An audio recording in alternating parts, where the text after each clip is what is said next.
Hi అండి, జీడిపప్పుతో chicken fry చేస్తున్నాను. నేను అయితే పచ్చిమిరపకాయలు 2 వేస్తున్నాను. అలాగే కొన్ని జీడిపప్పులు కలిపేసుకున్నాక ఇప్పుడు కరివేపాకు ఒకసారి కలిపేసుకుని పెద్ద సైజు ఉల్లిపాయ ఒకటి బాక్స్లా కట్ చేసుకోవాలి. బాగా వేగించిన దాకా ఒక 5 నిమిషాలు ఉంచుకోవాలి. ఇప్పుడు చూసారు కదా, తెలియని కదా. ఇప్పుడు అయితే చికెన్ అయితే కడిగేసి పెట్టేసుకున్నది అయితే చికెన్ వేస్తున్నాను. నేనైతే బోన్స్ తోటే వేస్తున్నాను.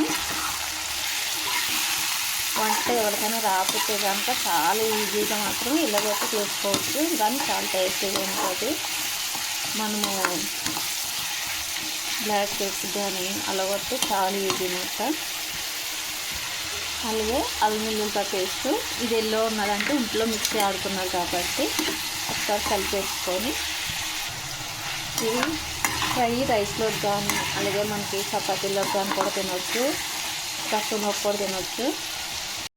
నేను అయితే పసుపు వేస్తున్నాను. వేసిన ఒకసారి కలిపేసుకోవాలి. ఇప్పుడు సాల్ట్ కూడా వేసుకొని ఒకసారి కలిపేసుకోవాలి. ఇలా కలుపుకోవడం వల్ల ఏంటంటే బాగా చికెన్ అన్నది బాగా వేస్తుంది.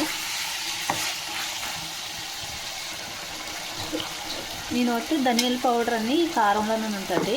ధనియాల పౌడర్ కనుక కారంలో లేకపోతే కనుక నార్మల్గా వేసుకోవచ్చు.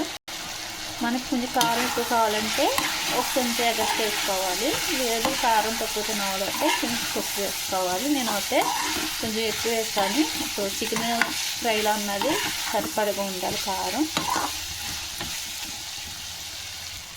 ఇంట్లో ఆడుకున్న అయితే గరం మసాలా వేసుకోవచ్చు, లేదంటే కనుక చికెన్ మసాలా వేసుకోవచ్చు. చికెన్ పొడి చాలా ఈజీ.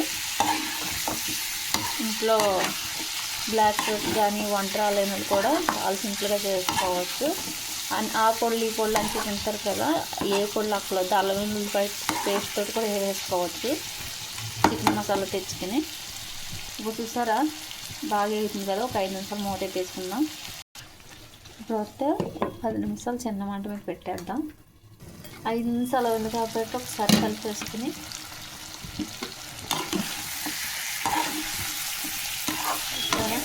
కొంచెం ఆయిల్ ఎక్కువ వేసుకుంటే ఆయిల్ వస్తుంది. ఆయిల్ తక్కువ వేసుకుంటే కనుక మనకు మామూలుగా వస్తుంది.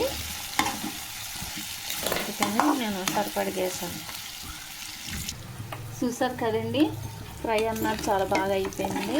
ఇప్పుడు లాస్ట్ మొత్తం నేను కొత్తిమీర వేసుకుని దీంట్లో అయితే ఉత్తిగా తిన్న వాళ్ళు అయితే నిమ్మకాయ పిండుకుని అలాగే ఆనియన్ వేసుకుని తింటే చాలా టేస్ట్గా ఉంటుంది. ఈ వీడియోని మీకు నచ్చితే కనుక లైక్ చేయండి, షేర్ చేయండి, సబ్స్క్రైబ్ చేసుకోండి.